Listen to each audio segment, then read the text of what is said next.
It's up on the on our website afterwards, so everybody can go back and see this again and again, and go to those parts you like and or want to see again, and so on.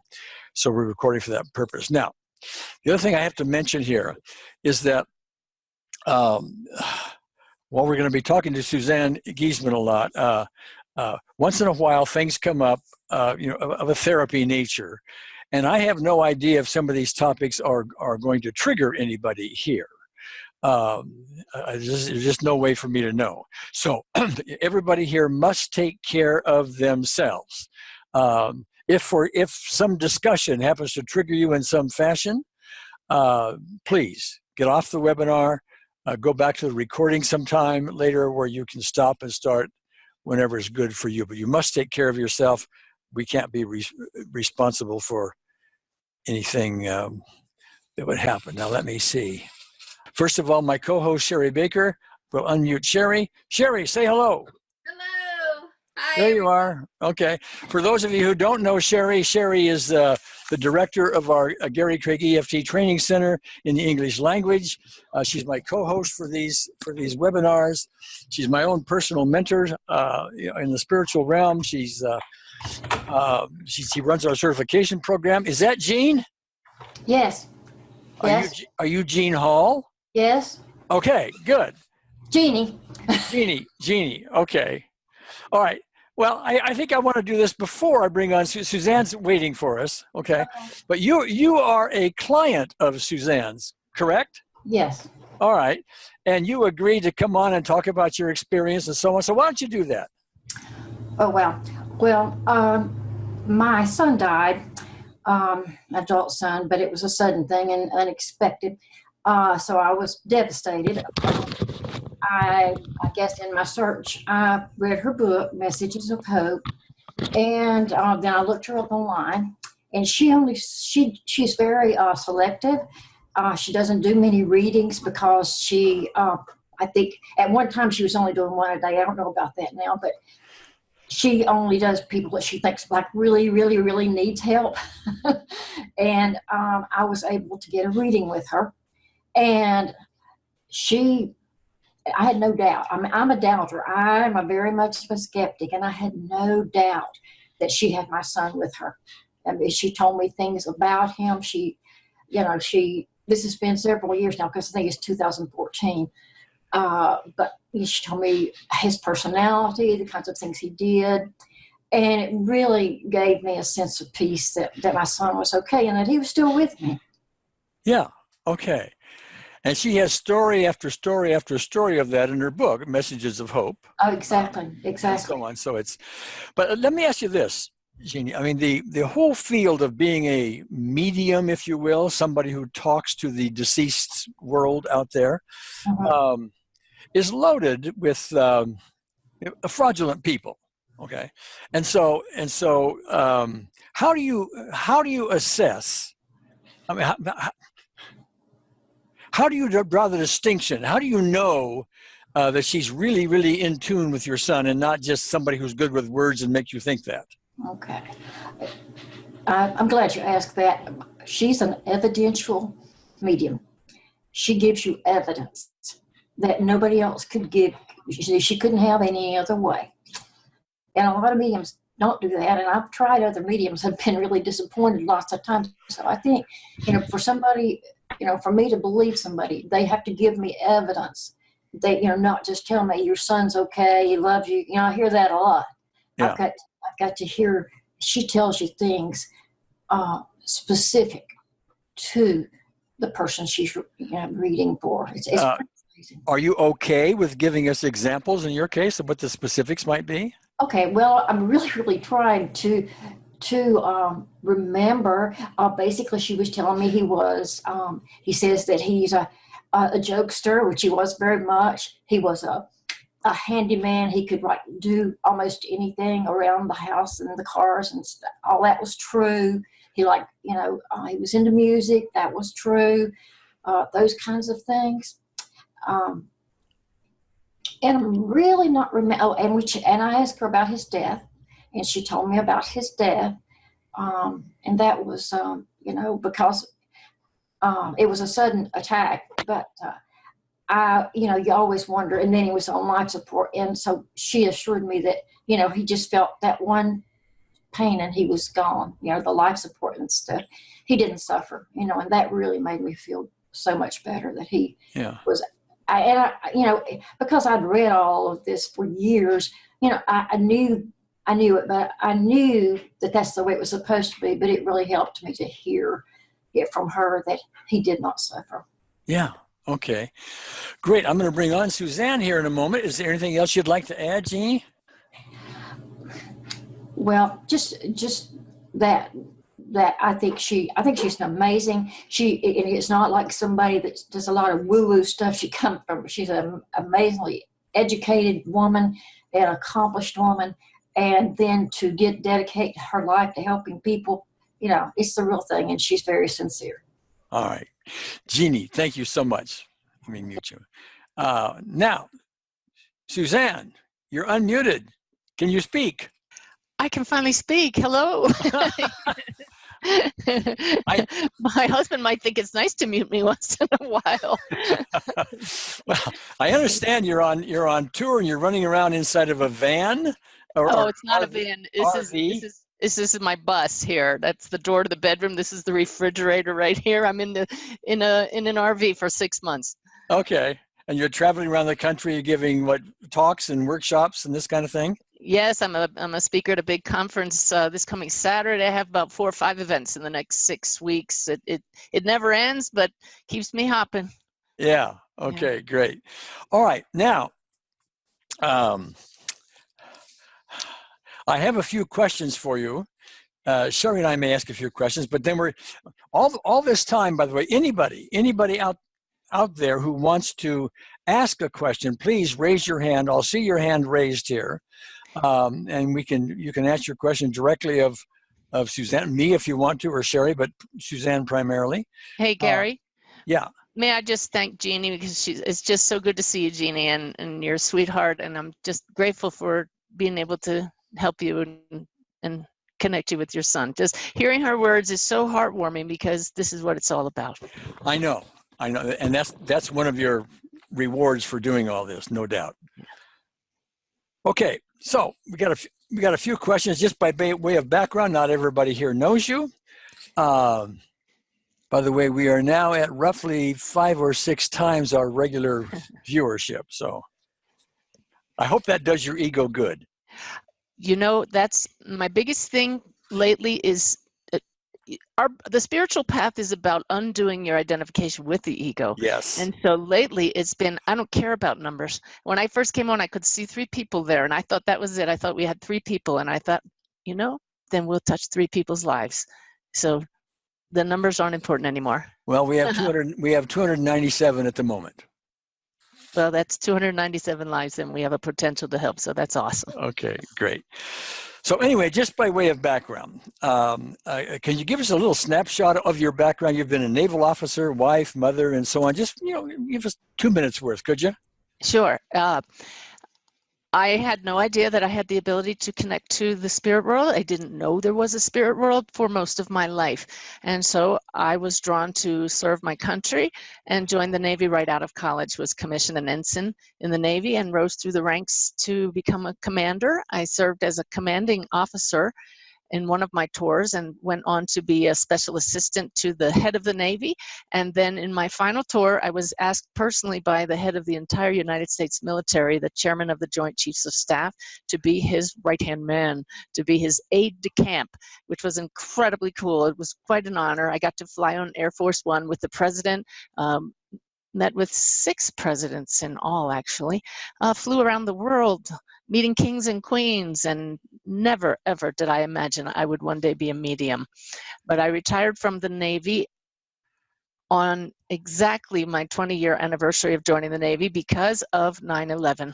It was very life-changing for me to be in the last plane in U.S. airspace on 9/11 and to go back to our burning office building, the Pentagon, on that day. And I said, life's too short not to live your dreams while you can. So we retired. My husband, a retired Navy ship's captain, and I retired to go to sea. I went off with him on our sailboat for several years. But then my stepdaughter, I don't have any biological children. My stepdaughter, Susan, who followed in her father's footsteps, joined the Marines, though. She was struck and killed by lightning on active duty. And that's what started me down this path. So many people listening, I'm sure, have had some kind of personal wake-up call that made you take another look at this life and ask those questions like, what's it all about? And I did that, and it led me to discover the greater reality, and then big surprise that I can connect with it. And I fully credit my Navy discipline, my commitment, my sense of mission to helping me dive head on into this work. And it's my life now, completely has taken over our life, but in a good way, because it's another form of service. Well, yeah, and your stepdaughter, died in this tragic way. She was also pregnant at the time, if I remember the story correctly. That's right. Yeah. Okay. Lots of grief, understandably. And the way I've put it here, at least in my question, is how did you begin hearing from Susan? How did you begin to connect with her? Well, I had been interested for many years in mediumship. I thought it was fascinating. Is there really a greater reality? Are these people really communicating with people who have died? But I didn't have anybody on the other side that I wanted to hear from. But when Susan passed, that was it. I needed to know if she was still alive. And so I didn't want to rely on a medium, because you're right, there are fraudulent people out there, and I didn't want to drag my husband to see a medium if we got somebody that was a charlatan. So I said, well, I'm going to connect with her myself if this is real. So the very week that she died, I began meditating or sitting in the silence, thinking, all right, if there's this world out there, I'm going to connect with it. And I didn't hear from Susan for a long time. I don't even remember the first time I heard from her. I'm going to have to ask in meditation when that was, but it was easily a year or more. But she was sending us signs right from the beginning, and that's what kept me going. But it's that practice of sitting quietly with the intent of connecting with the spirit world that opened me up to other people's loved ones, not just Susan. Well, the interesting thing there's a parallel between what you're doing and what we're doing here. You are focusing on communicating with individually deceased people. We are focusing on connecting with a spiritual presence within. We call it the unseen therapist. And our focus is on, let's bring that into healing ourselves, Right. Emotionally, physically, and so on. So in a way, we're doing the same things. We have a little different focus. Do you see it that way? Oh, absolutely. And that's why I'm thrilled that you are entertaining a medium today in the subject, because the mediumship is really, Gary, I don't know what percentage of my work it is, but I have tapped into that greater reality because all of us can, because we are an expression of that healer within. We are that source that flows through all of us. The greatest thing that I've learned from sitting in the silence for 11 years now is who we are, the light. And so the mediumship is this much of my work. The rest of it is teaching, doing workshops, helping people to learn to connect to that source themselves. Everything happens by intent. So if I want to connect with a loved one who's passed, that's an intent to do that. If I want to bring in healing powers, that's an intent that does that. If I want to connect to guides, that opens it up even to another aspect of consciousness. So there are many aspects of this, but it's all the source. Yes, which we sometimes refer to as the oneness, and our unseen therapist is a representative of the oneness. And these are things you and I haven't really discussed directly, but I'd love to have your view on it, even though it may conflict with mine. That's fine. Okay. But I'm of the view that this spiritual realm, the spiritual experience out there, is more real than the human experience. It's almost like the human experience is sort of a a dream, an aside, a diversion from our true reality, which would be the oneness, the spiritual realm, etc. Agree, disagree? Actually, I'm going to just put it differently. Whatever you are experiencing in the moment as an aspect of consciousness is real, and that we can really get wrapped around the axle saying, is this real or unreal? What is more real than this or that? In my mind, the only question that matters is it useful for our soul's growth? So when I'm connecting with the spirit world, it seems very real. When I'm here focusing on being Suzanne Giesman in a body, that's very real. When I die, that's going to be very real. It's just what we're experiencing. Is it useful? Excellent. What can we get out of that? Okay, and let me shift for just a moment on that. And we're getting kind of philosophical here, but I think it's important. It's my view that if everyone learned how to communicate with the spiritual realm, and everyone on the planet did that, we're going to start tending towards not needing wars and poverty and all the other things that go on in this, seemingly go on in this world. Yes? I could not agree more. Absolutely. Absolutely. That it would change the world, because if you sit in the silence and ask the questions directly, trusting there is a oneness that you're connected to and will answer your questions because it wants you to grow. If you ask, who am I? Oh, you'll open up to this whole other reality aspect of yourself with love as the very basic essence. You'll realize we all have that as our essence, and you'll realize how incredibly silly it is to be fighting with each other. Yes, indeed. So world peace, it has nothing to do with bombs and wars and territorial divides and political differences and religions and all of that. It really comes from within. Everybody comes from within the same place, the oneness, etc. There is no need for the rest of it. Oh, it serves a purpose, however, because pain leads to growth. That's what I learned from Susan's death. And anytime I'm uncomfortable with anything, I stop and I ask higher consciousness, all right, what's the lesson in this? So, boy, when we find something that really bugs us, that's a growth opportunity right there. So all those things we read about in the headlines, they're leading us back home. I've got some more questions here for you. And Sherry, if you have questions, fine. And I'm noticing here, so far, nobody's raised their hand. I'm going to urge you to raise your hand if you're going to have questions of Suzanne. But Suzanne, you talked a minute ago about about needing to practice. And that's one of the things we talk about here. Just getting quiet isn't something you just snap your fingers and all of a sudden do. That's right. It takes practice, because you start doing it first and there's all kinds of chatter going on, okay? And maybe you can get to the point someday where you can get, 12 seconds of silence and then here it comes again and so on. But it's the practice. Here, I'm going to ask you this question. Practice, yes. And the other thing I want to ask you is, and I think you've already said this, but can anyone do it? Yes.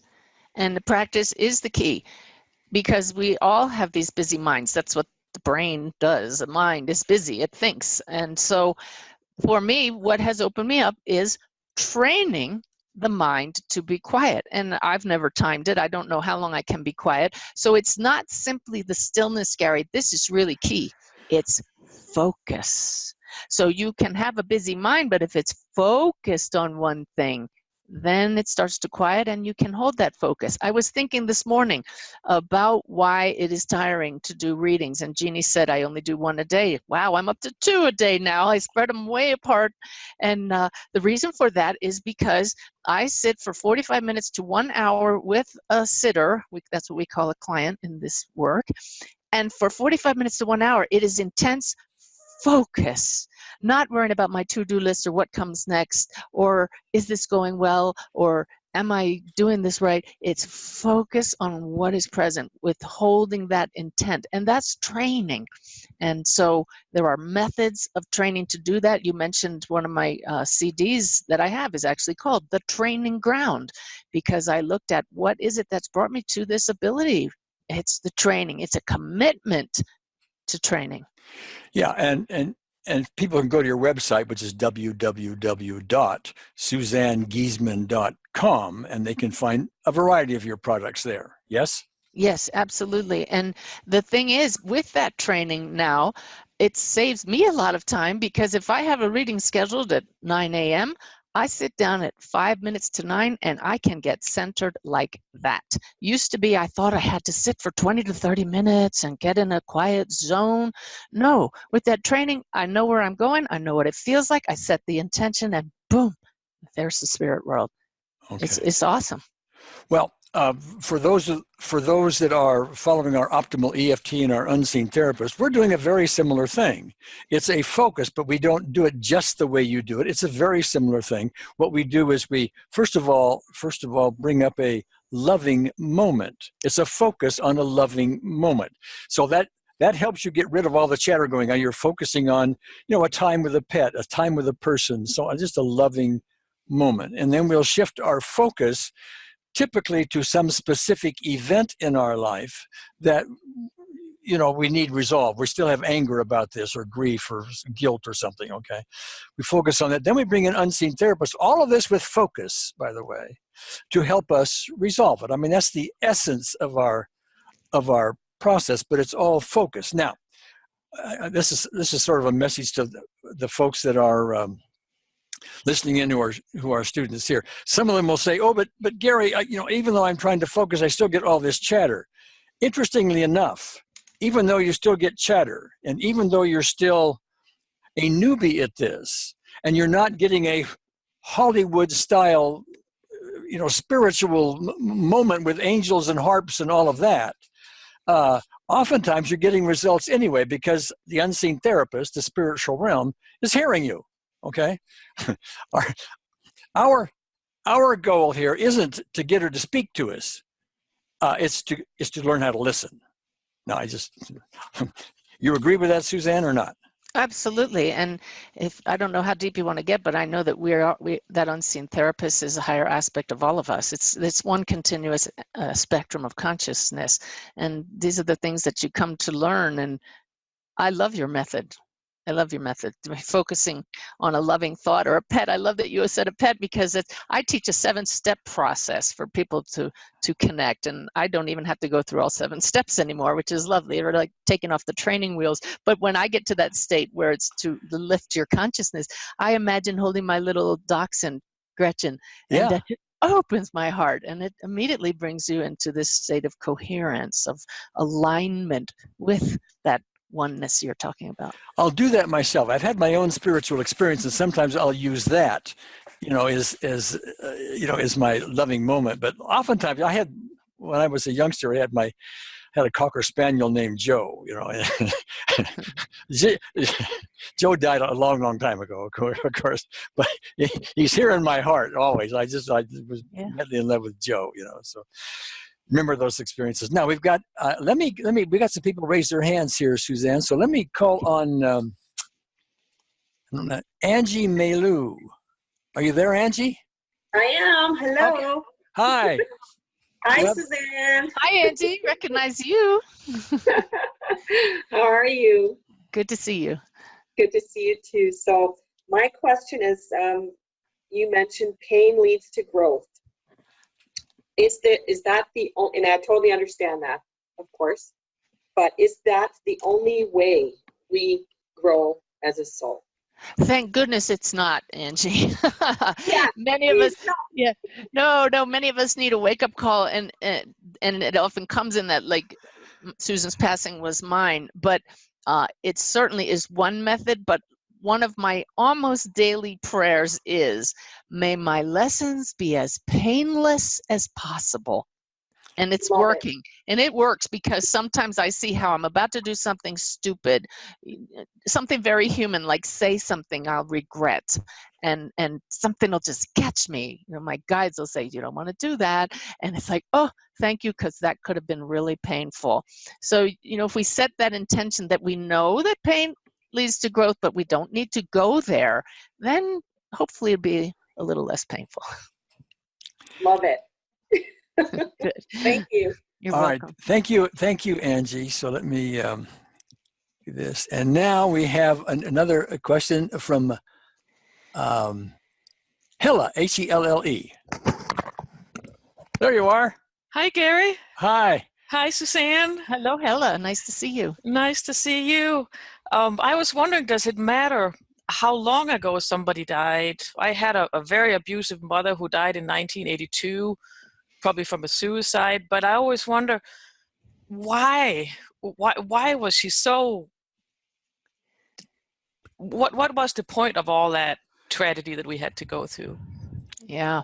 I have brought through people who passed 50, 60 years ago. And I set the intent when I sit with a client, a sitter, that the greater good be served. So if there is healing and growth to be had on either side of the veil, we can connect with that aspect of consciousness. People often ask about, well, what if they've reincarnated? My understanding, what I've been taught from the other side, is that that aspect that incarnated as your loved one will always remain and be accessible because it's still part of a soul. It's not all or nothing.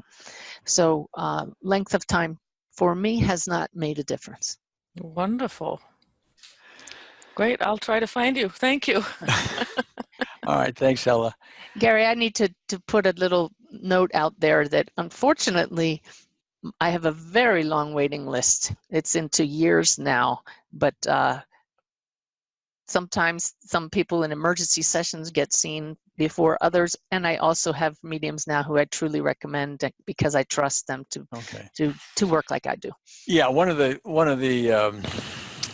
features of being in front of an audience like this is a number of people are going to want to get your services. There's only one of you, you know. So, Yep. And you do have a husband, right? That's right. And only 1 or 2 readings a day when I'm not on the road. It's challenging, but that's why I'm happy to have tools to help people learn to connect by themselves. That's the goal. It's like, you know, teach a person to fish rather than give them a fish. So. Yeah. Yeah. And that's a lot of people, you know, come to me thinking I have the answer to their problem. It's like I'm going to fix them because I have experiences in this field and so on. And while, yes, I may be able to help, but the ultimate answer is they need to do this themselves. That's what they need to do. They need to learn that. So. Yes, I just need to tell you that somebody just reached out the other day and they said, I've had 4 excellent readings with mediums, but I feel that a reading with Suzanne is going to be the one that finally gets me out of my grief. And it just doesn't work like that, you know? Yeah. It's you find answers within. What a good reading does is shows people there is a greater reality. And that starts you thinking, well, then if that's real, then who am I? And then can I tap into that? It's so much more than just connecting with loved ones. It's what does that mean for all of us? We are also souls right here, right now. Yes. Excellent. Well said. Okay. So next questioner is Kathleen. Kathleen, you are unmuted. Go ahead. Hi, Gary. Hi, Suzanne. Hi, Kathleen. Can you hear me? Yep. Okay, great. Gary, I just wanted to take this moment to thank you so much for all your great work. I just wanted to put that out there. I totally appreciate it. Suzanne, I have a very good friend who can speak with the dead, and go up and down the dimensions. I've had her help. I have had 3 close relatives who passed over, and she's helped me with each of them. And I guess I want some verification here of what's real. She is able to lift them. They're often in hell or purgatory, and she's able to lift them up to like the fifth dimension. Is that your experience? Are you able to do that also? Is this a real thing, or is this just not true. It's just not it's not the way I work. I don't put things into categories like that. It's not so delineated on the other side. Everything is a state of awareness. So does Right. hell exist? Hell can exist right here, Right. depending on your state of awareness. I don't believe that souls get stuck. I have spoken to many people who have taken their own lives, and they're not burning in hell, but they are in a kind of a rehab type environment. Definitely do not believe in a purgatory, only because it has not been my experience. I've talked to thousands of souls on the other side, and some of them have been escorted by higher beings, not like jailers, but those that are teaching them and helping them overcome things that they have done. I have not talked to anybody who was truly evil or bad, because I don't see that they would even be brought through in a session. So my personal experience is not one of different realms, but simply aspects of consciousness. If it serves the greater good, they're present for us to communicate with and learn from and to help. So there are advanced beings that can help lift you up once you cross over. I have personally experienced what we would call advanced beings, and they have helped me very much in my growth. And yes, I believe that they do help those on the other side to grow as well. Does prayer work then? Is that necessary for people who passed over? Prayer, I believe, is focused intent. And so it works beautifully wherever we are. So it is effective. It is an effective tool to lift souls up on the other side. Absolutely. Great. All right. Thank you so much. Appreciate it. All right, thank you, Kathleen. Let me, we'll go on to Nancy Cornett. Whoops, wait. Hi. Wait. Oh, I did something wrong. okay. Wait. All right, go ahead, Nancy. Well, hello, both Gary and Suzanne. I'm excited to have this opportunity. Gary told us a little over a week ago in a group that Suzanne was going to be there, and mediumship just did it. It was not something that was on my horizon. It just seemed too far off from what I was slowly getting to believe. But I have since read 2 of your books, and I'm taking one of your courses. Wow. And I downloaded the CD, and I'm joining a Facebook group. And it's quite. And I'm on your list for a reading in 3 years. So. Sorry about that. Yeah, well, I understand completely. And I figure if I don't do it now, then 3 years will come and I'll say, well, shoot, if I'd done it then, maybe I could have had a reading today. And I wanted to ask or just mention for those other folks in the class who are wondering how much of a connection there is between what you do and what we do in this class, the OEFT. I found it to be, once I started practicing, to be a really strong connection. And as a past educator, I found that it is harder to teach somebody something if you just get it. If it is just totally natural and someone says, how do you do it? And you say, well, you just do it. But if you have struggled with it, like you yourself have, and like I have with meditation, it gives you the ability, or has given you the ability, to break it down. And I understand that you say that you got that everything that was on your CDs came through from Sanaya or whoever it was that was talking to you.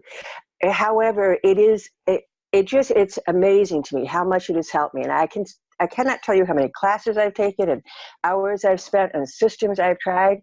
But once I got your CD, and I think I've listened to it 4 or 5 times now, each time it is just it adds so much. Wow. And the last time I ran in and told my husband, it's the best session I've ever had of that. And I realized that I just quit thinking about mediumship and just realized that you have given us a lot of wonderful tools to connect with our spirit side. And in this class, we speak specifically about unseen therapist, who is just one more thing over in the spirit side. So using your tools to get there has been great for me in OEFT and unseen therapist and whatever else I might run along. So I just gave a little commercial. I hope that wasn't quite a question, but I think people who struggle with trying to get there I believe, will find your system so very useful, just broken down very nicely.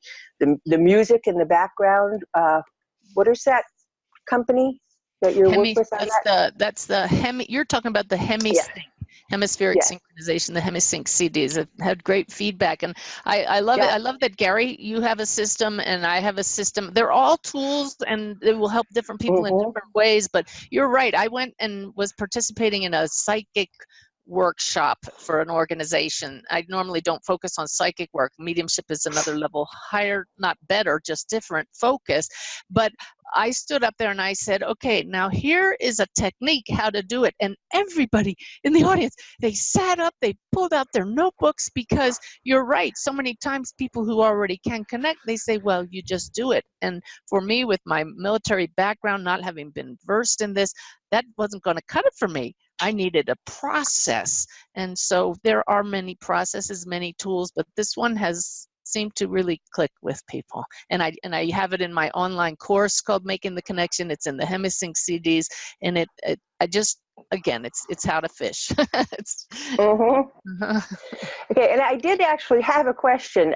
When I am in a really good place in meditating and feel like I'm connecting with whatever, I realize that I've got a constantly moving visual that is almost like undulating waves, and there are bright colors and darkness. It's almost like a psychedelic experience.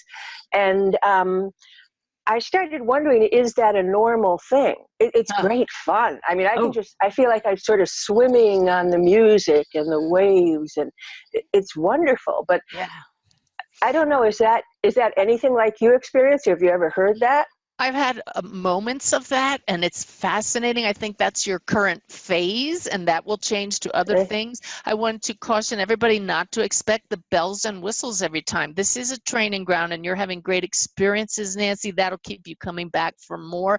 What is your ultimate goal is the point, not just to have this gee whiz experience. But I love that you mentioned that it's like a psychedelic experience. I've read a lot about people who use hallucinogens and get to the same place, but I think, these shortcuts don't come with this overwhelming love that bursts forth within us when we do it the natural way. And that's when we really get the sense of connection with the oneness, which is really the ultimate goal for me anytime I sit.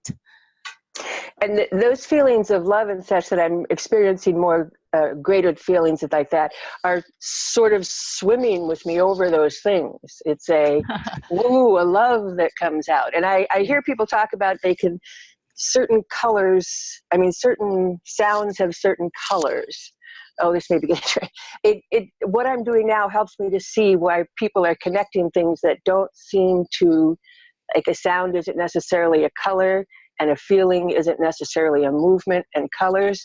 But I think what I'm learning here is teaching me that they do overlap more. I don't know if that makes any sense, but it does to me. So actually, I was laughing when you talked about the waves, because when I first began sitting in the silence, sitting in the power, as I call it, we were living on our sailboat, and I would be sitting in meditation, and I'd come out of it and I'd say to my husband, Ty, did some boat go by and wake us, make the boat rock while I was back there? Because I was rocking with the waves. And he said, no, we've been perfectly still. So all kinds of kinesthetic experiences can happen in meditation. It's really cool. Along with that, I've had a number of people, as they're going, through the unseen therapist process and bringing in unseen therapists, they will start doing that almost involuntarily. They move back and forth, and I've heard them talk about they actually feel hands on their necks and back, and like they're being massaged or adjusted, like a chiropractor might do, and things like that. So it's, awesome. That starts to get in the woo-woo side of things. We think, how's that possible? But it's happening. Okay, so it happens because the higher consciousness wants us to know that our intentions produce results, and they will produce it for you in a way that is unmistakable, and it will be different for each person. What is needed, what is meaningful, will happen for them as a result of that. Well, we'll move. Thank you, Nancy, for your comments. Let me your hand here. Okay. I was going to say something else, but I forgot what it was. So let's call on Joe. Are you there, Joe? Hello? Hello. Hello there, Joe. Yeah, we can hear you, Joe. Go ahead. Yes, just one brief question, Gary. I've read quite a lot about your unseen therapist ideas. How difficult would it be to heal quite a difficult, long-standing health problem? Well, I get that question with some frequency. Usually it's put with a label on it. How do I take care of my cancer, my multiple sclerosis, my leukemia, my rheumatoid arthritis, etc.? And the answer is always the same. We're not really aiming at the physical ailment itself. I see it. Because we actually consider that to be a symptom of a deeper cause. And yes, I follow what you're saying, yes. And that deeper cause would be the guilt, the anger, the grief, the resentments, and so on that we all collect over a lifetime that are unresolved. And as a result of them being unresolved, they kick around in the system and they show up physically. So we've had a lot of good results with some very serious issues, but we aim at the underlying emotional causes, and the release of the physical ailment happens as an echo of how well we do with the emotional release. Yes. Just to follow up on that, Sir Gary, my impression is that you can do this sort of thing on fairly what you might call low-level problems, but very serious things like cancer. I somehow doubt whether this approach would actually work. You understand what I mean? Well, you can doubt it if you want to, but we have examples of tumor subsiding and stuff like that. Really, yeah? Yeah. Gary, could I just say that the very doubt itself will get in the way of it happening? So the first thing to work on is the belief. Yes. There's one belief that I carry around. Suzanne may or may not agree with this, okay, and others may or may not agree with it. But the belief that I carry around goes something like this. These physical healings, let's call them miracles. There's no real order of difficulty in those miracles. It's no more difficult, if you will, to take care of a sinus problem than it is cancer, because they have the same cause underneath them, and that is unresolved emotional stuff which is showing up physically. So what you're saying then, Gary, that all our health problems are basically down to emotional causes. Is that what you're saying? Are down to what? Say it again. I said, are you saying basically that all our health problems are caused by emotional states? Is that what you're saying? Let me say it a little differently. In my experience, every physical disease that I've ever seen has at least as a major contributor unresolved emotional issues. That's either a major contributor, or in many cases it is the cause. Okay, that's just been my experience over years. Suzanne, do you have any thoughts on that? I'm not an expert at all in it, Gary, but I do believe, I give a lot of credence to that. There's one thing I'd like to add, though, about the comment was made about how difficult it is to heal certain things. One of the contributing factors also is how much the mass consciousness has given credence to that. In other words, can you heal a cold? Sure, we can get rid of a cold. But if all of your doctors have said that is an untreatable illness and it's going to end up with this, and this is the diagnosis, you're going to believe that, and everybody else is going to believe you can't cure that. So you have to overcome what's in the mass consciousness. So are you saying then, Susan, that to what doctors tell you, you won't necessarily accept 100%? Absolutely. Not at all. Not at all. My former chairman of the Joint Chiefs, for whom I was an aide, fell off a ladder and was paralyzed from the neck down. And the doctor looked at him and said, "You'll never walk again." And he looked up and he says, "Your name tag doesn't say God." And he now walks. He now walks and does everything that everybody normally does. Well, I've heard some quite amazing stories, which is why I although I have some doubts in my mind, I keep searching, because the most amazing story I heard was of a man who had a car accident and had titanium bolts put in his spine. And he went through this process, and he's now walking about. He got rid of his crutches and his wheelchair and everything. So that's what keeps me going. Although I find it difficult sometimes to believe that really serious illnesses can be healed. You see what I'm saying, Sue? I do. And Gary, I hope I don't go against anything that you say, but also we have to understand that it doesn't mean that we didn't try hard enough or we didn't pray hard enough if a healing doesn't take place, because many times some of our challenges remain, or another challenge will come back up if you've been healed, if it offers growth opportunities for those around us. It's all about the whole. What is the greatest growth opportunity for the whole? Yes. And So Gary, I hope that's okay, me saying yeah, that. oh no, say anything you want, Susan. Okay. In fact, I would agree with what you said. We say it a little differently here, and that is, if a given ailment isn't subsiding, yes, it's not because the unseen therapist does not have the ability to do it. Okay? to do it, yes. It's because we are given free will to believe whatever we want to believe, to hide whatever we want to hide, to not look at whatever we don't want to look at, to forget whatever we want to forget. And so long as those things are under the table, then unseen therapist is not going to come in and sit there and shift your beliefs for you, because that would be a thought dictator. That would be the thought police, okay? That's a very unloving thing to do. And so what happens is through the right kind of consultation and everything else, we start to reframe these things. We start to look at stuff under the table, and gradually we're willing to put them on top of the table. We're offering them now, and then unseen therapists can do it. But Suzanne, I would absolutely agree with Suzanne, this mass consciousness, this belief that we have because some things are impossible to take care of. Yes.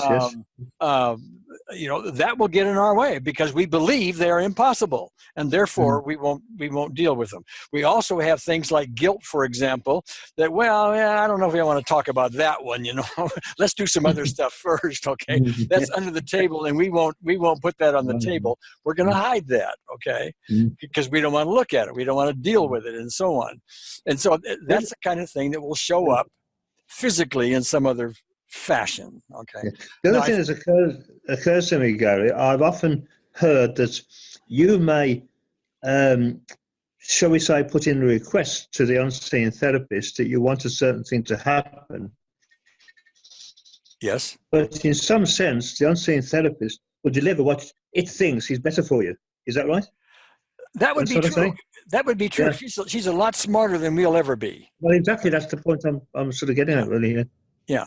It may be there is some reason why you have a certain physical ailment that is outside of your awareness. It may be because that ailment allows you to connect with another person in a more loving way that wouldn't happen in any other fashion. So you may not be conscious that something else needs doing, but the unseen therapist will know about it and guide you to that position. That's correct. Is that it? That's correct. Yeah, I got it. Yeah. But we have to understand that as well. What we tend to want is healing on our terms. Okay, I want it this way. Okay, so fix it the way I want it. And if she doesn't, then she's not doing her job or something. But that's really not. So if you ask for some help and it doesn't necessarily happen, it doesn't mean to say that you failed. No, it doesn't mean that at all. Yes, I see what you're saying there. Yes. Yeah. Okay. Well, thanks very much, Gary. Right. That's cleared up 2 questions for me. Thanks very much. Thanks, Joe. Okay, now let me see. Susan. Wait. I'm sorry. Wait a minute. Susan, yes. Hello. Hi. Hi. Suzanne, my sister died not very recently, and she was quite afraid or hated to leave everyone. And the thought came to me that we would all be there when she died because a part of us resides in eternity. Your thoughts on that? Wow, that's a whole different twist. As souls, I believe there probably is a reunion like that, but I've never heard it expressed that they would actually see you on the other side with them. absolutely, I've received many validations that, for example, if I crossed to the other side right after this show, I would be able to see my loved ones still here and interact with them, those who are still here. They just wouldn't interact with me. But I believe that not everybody immediately realizes when you get to the other side, oh, I'm a soul and here's my husband's soul. It's going to be different for each person depending on their level of consciousness when they pass to the other side. Okay, I have one other kind of a crazy question, but it drives me bats. What do you do? What do you do all day in eternity? It just drives me crazy. I would encourage you to go to my website, SuzanneGiesman.com. Right on the homepage is this free ebook called Awakening. This 12-page download is in there that I got from my guides. They just dictated to me what the other side is like and how it's different for each person. Okay? Good, thank you. All right. All right. All right. Thanks, Susan. Karen Stock. Hello. Can you hear Hi. me? Yes. Go ahead. Okay. Yeah, my question is, I work with unseen therapists a lot, and in the past I have done readings, and what I find is I have the same issue with both. Is when I do healing work with others and when I do readings for others, so it's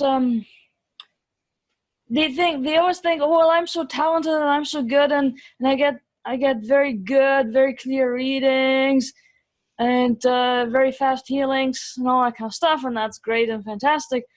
But then when I try and do all that for myself, it's all over the place. It just drives me nuts. Sometimes I get clear information for myself.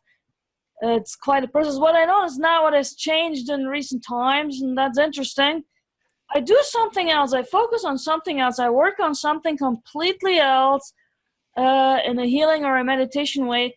And then an answer comes up to a question that I had when I tried to connect, and I tried to do exactly the same thing what I do with other people, and where I get the results, and then I try it and I don't. And now what happens to me is I focus on something else, and from a sudden the answers are coming.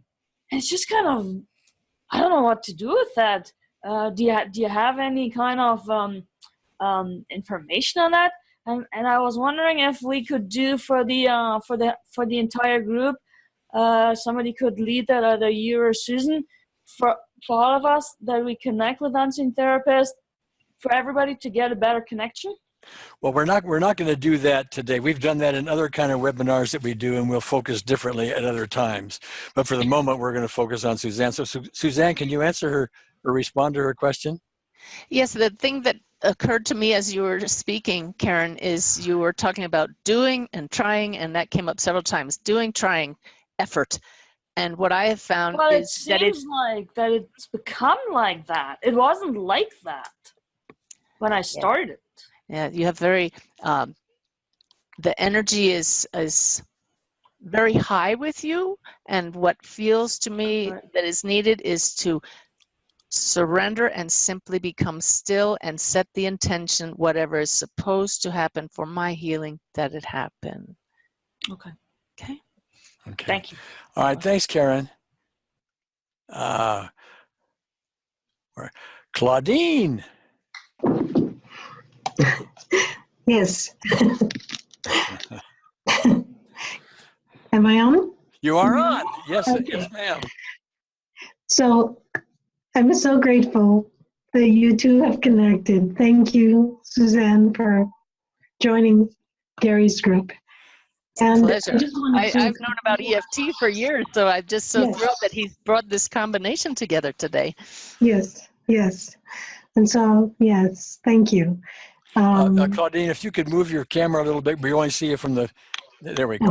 Great. There? Okay. So I just wanted to acknowledge that what you said, Suzanne, which was essentially that we're all dedicated to raising the consciousness And we have different modalities and ways to get there. So, you know, certain things will appeal to people at one point in time, and they'll find something else, and that'll help more. You know, as Gary knows, I'm a long-term student and, you know, work with him for years. But I also adore you and your work, Suzanne, and others. But I wanted to, from a medical standpoint, as a medical professional, acknowledge to all of us that diseases are emotionally based.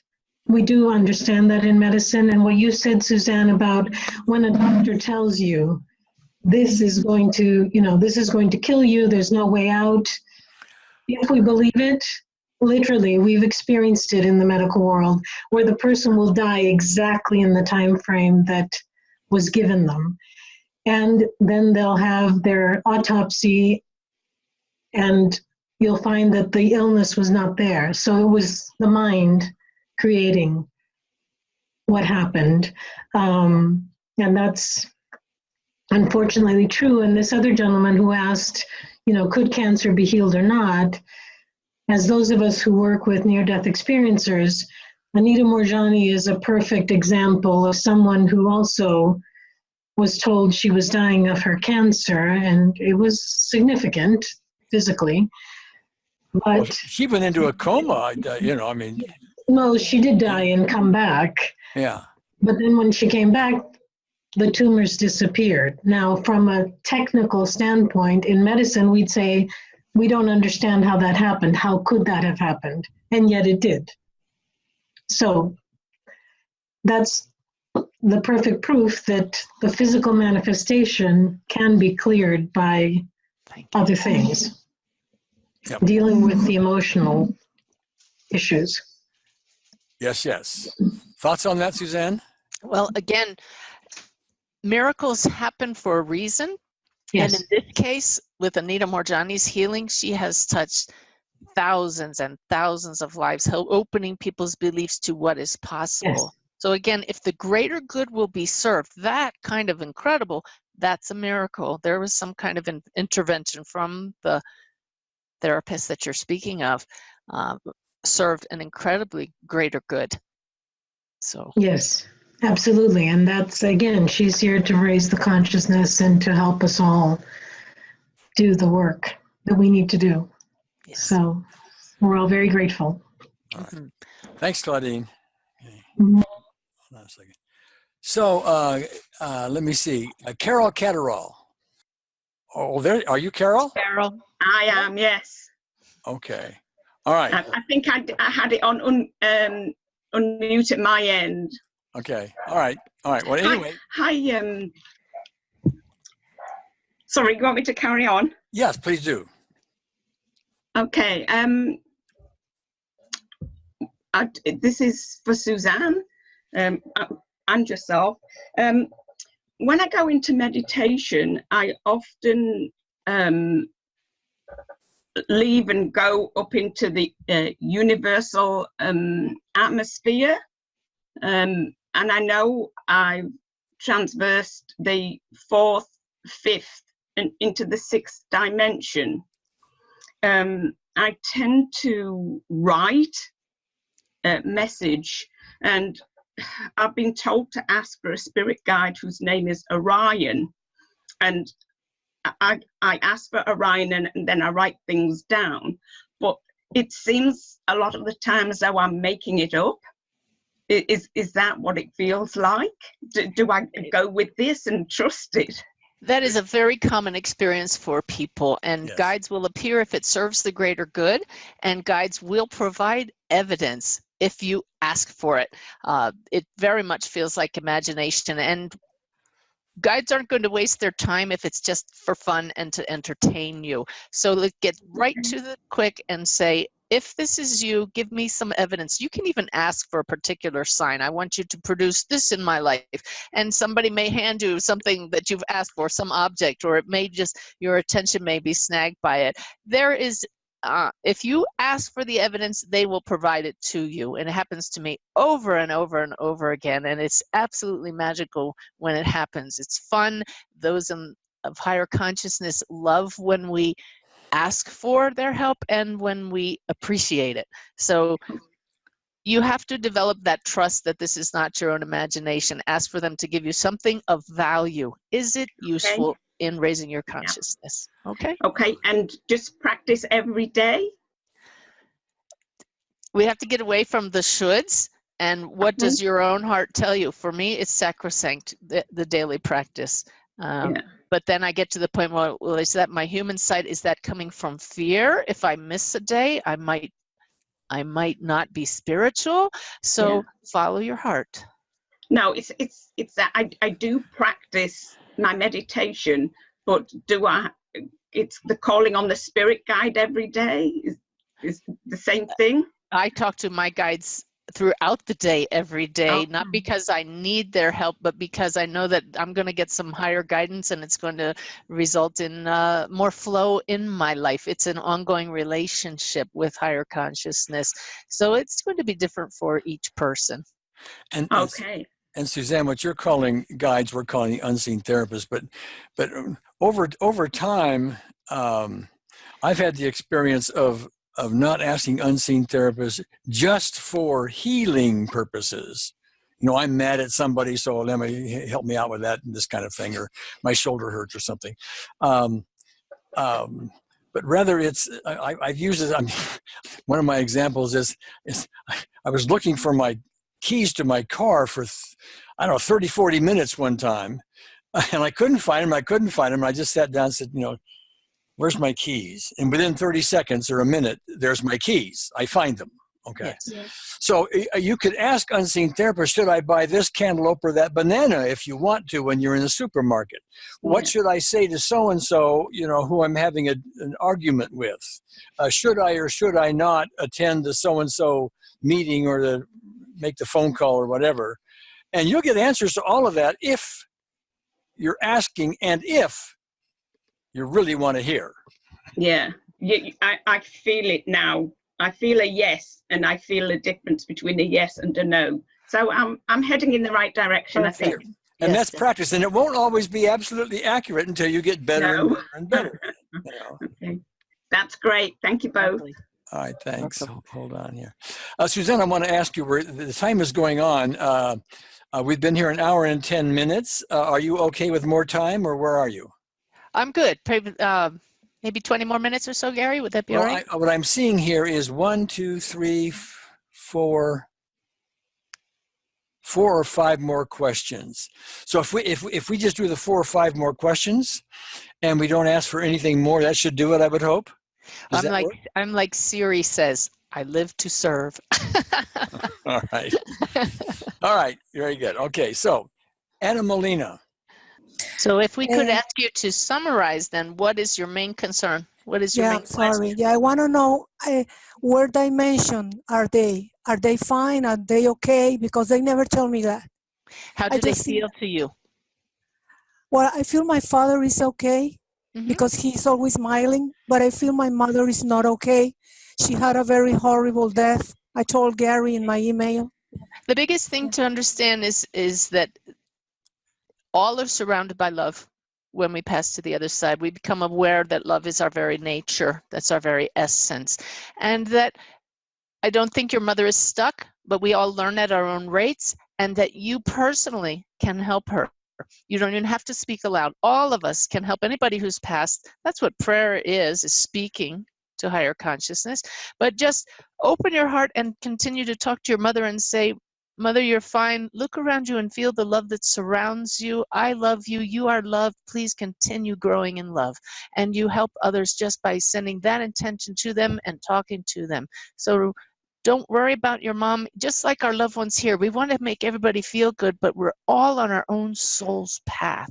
So our own thoughts and prayers for loved ones are healing in themselves, but just know that our worrying about them doesn't help. Our sending love to them absolutely does. Well, I'm actually not worried. I really just don't know what to do, and because when I see her, I get like stuck. Like I see her, she's talking to me, saying things that is not like giving me advice or anything, just talking. but I don't know how to tell her. I want to see you happy. I want to see you fine. Just what you're doing. Exactly what you're doing right now. You just talk to her like you Okay. would right now. All right. Okay. That would be it. Thank you That's so it. much, guys. You're Thanks, welcome. Anna. Thanks, Anna. Okay. Dave Moore. Yeah. Can you hear me now, Gary? Yeah, sure. Go ahead. Yeah, my question is for you, Gary. Excuse me. I'm fairly new to the unseen therapist, although I have known about EFT for quite a long time and I've had some success with both. But I'm just checking on the process for when you talk about bringing in the love, okay, then focusing on the issue, and then bringing in the unknown therapist. When you ask the unknown therapist to come in, I may have answered this question myself in the last day or two. What is your focus then? Would you? I mean, at the moment, I'm just thinking about putting all of the 3 eggs in the same basket in a ball of light. Well, we do this. The process is sort of a by the numbers process, and eventually you don't need to by the numbers at all because you get better and better and better at it. You can just, you do by intent. Yeah, you just do it. But yeah. in the meantime, we focus on the loving moment. We focus on what the real problem is, the specific event involved, and then we bring in unseen therapists. Now, in the book, I give you metaphors for doing that. Like, let's just say in the particular specific event, you've got a lot of anger at somebody. We represent that maybe by a throbbing red ball, and we bring in love in the form of a waterfall. It's all a metaphor, okay? Yeah. That's unseen therapists doing this, and so on.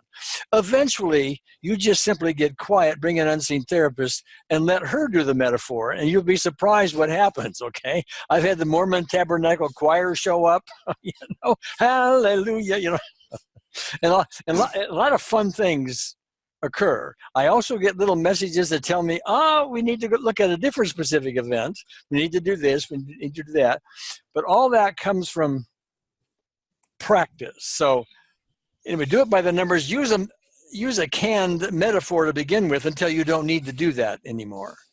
Okay, yeah. The other thing is, I mean, how long will you do it for? Because when I meditate daily, and I do it every day, for at least an hour in the morning, but sometimes I'll just drift off into deep meditation where I'm in what the yogis call samadhi, where you are just not conscious of anything, and I might come round half an hour later. Well, if you do, you do. In that deeper meditation, if you are able to, while you're in that meditation, start focusing on the particular issue you want to have resolved, this anger at Uncle Charlie when you were 12 kind of thing, okay, you're likely to get some result because your intention is, let me focus my meditation, let me focus my higher consciousness, this is my unseen therapist on this problem. And then when you're all done with your meditation, if you go back and check this specific event and how angry you were then, you're probably not so angry, or you giggle at it or something, okay? See that all the time. Okay, all right, thank you. All right, great. Okay, so now we have 2 more. No, we have 3 more. 3 more, and then we'll be done. Okay, Patsy. Oh, Patsy Anthony. How are you, my dear? Good, thanks, Gary. Thanks for this opportunity. Great to see you again. Sure. My question is actually for Suzanne. Thank you. I've lost quite a few people from an early age to death, and about 6 years ago, my best friend died. I literally held her hand. She died of ovarian cancer. And we had become very close in the 3 years she was sick and talked about all sorts of spiritual things. And 3 days after she died, my husband was downstairs and he said, Patsy, come here, quick. Did Nancy like this picture? And I said, well, I don't know if she liked it, but she was going to help me buy a new frame for it. Anyways, it was a great big picture that had been on our wall for 15 years. When I came down, there was a crack in it. When I first looked, it was like the whole thing had cracked, like a big smile. But and then when I looked, it was angel wings. Wow. And so I thought, well, to my dying day, I'll always think that she is telling me from the other side that was, she's okay, she's happy, she's peaceful. And so that was a gift. My dad died this summer, he did assisted suicide. And so again, I was holding his hand while he died. And he and I talked about many things. EFT, I did EFT with him and so on, and he was so interested. But he assured us that if there was a way that he could get a hold of us from beyond this life, that he would. And he said, look for me in every yellow flower. So I see that all the time. But I haven't had anything so powerful or anything at all like I had with Nancy. And I'm curious, is it because that's not for the greater good, or is it because I'm not open, or do you have any thoughts on that? I know that it's not because you're not open, and I don't see how it could be not for the greater good.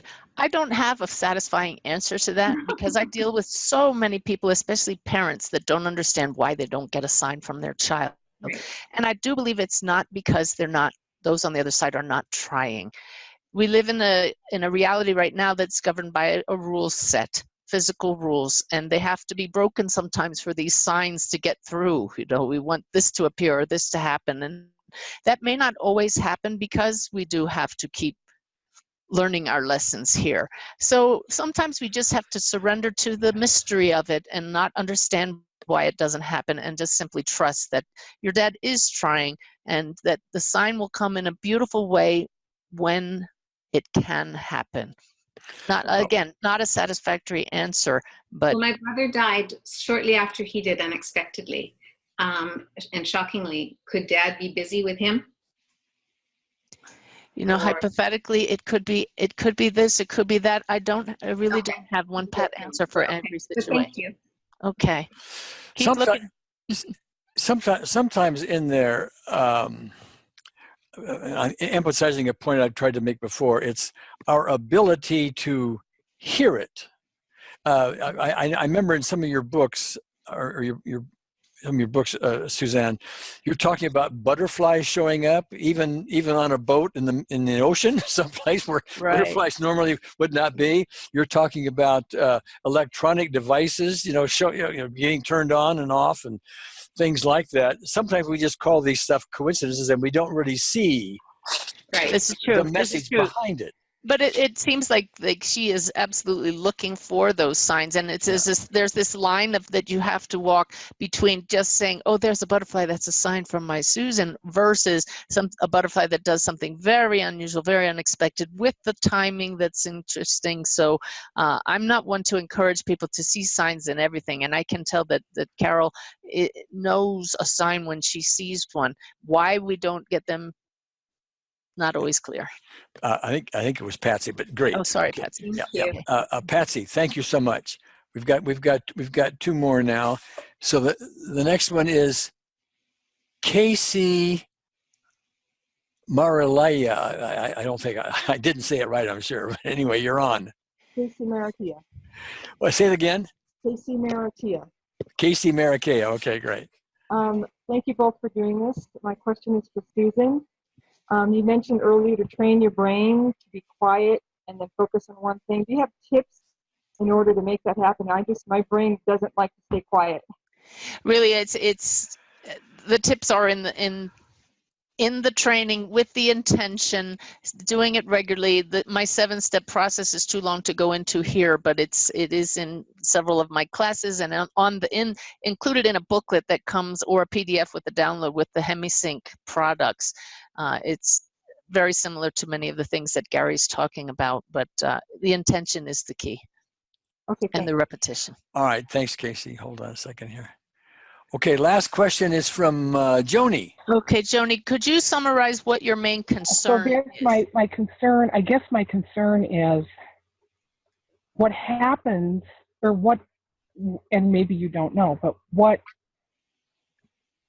would that be for somebody? I mean, is what happens after death what we believe in?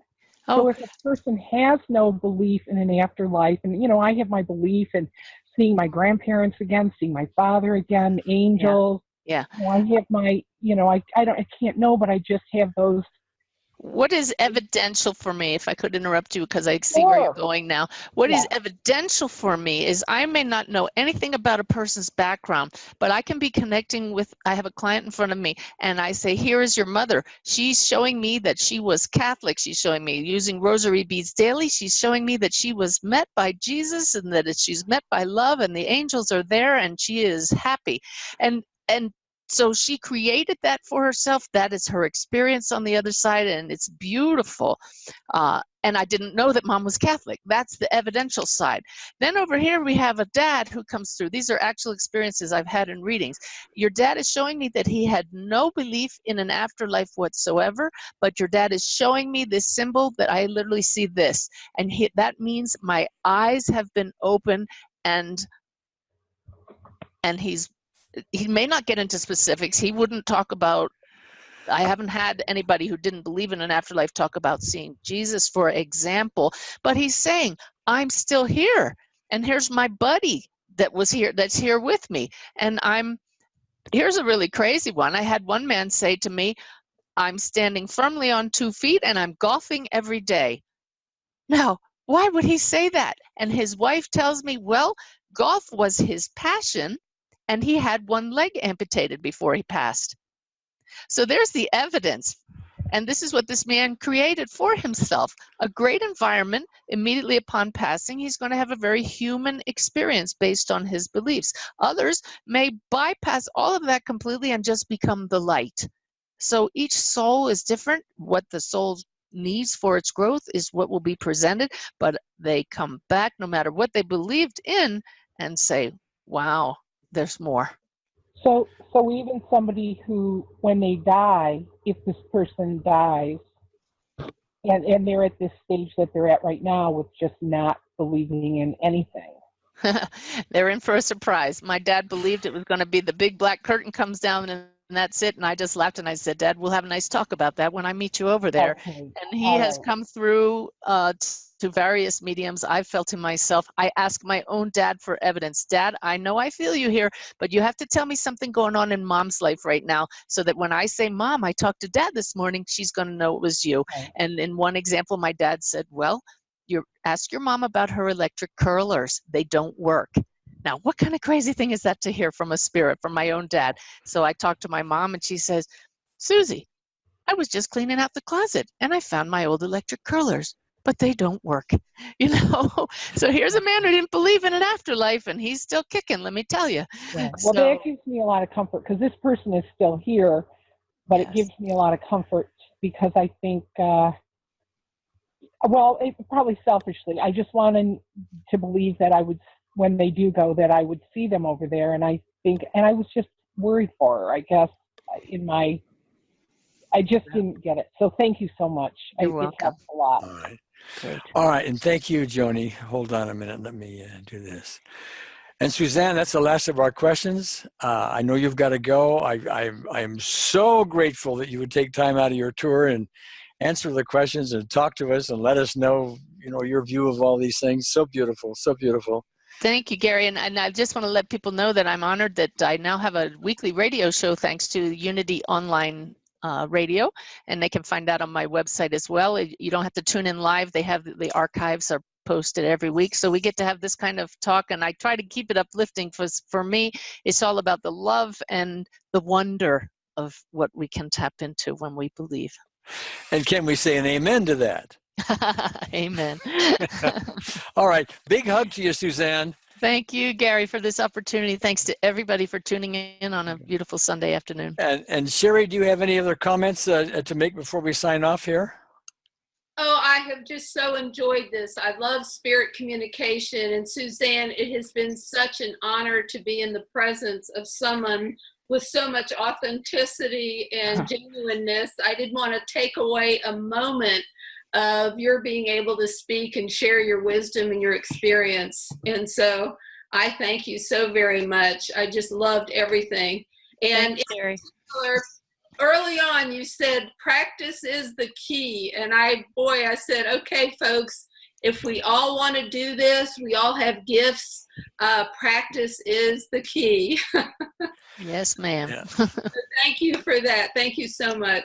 You're welcome. Okay, everybody, we're gonna close down now.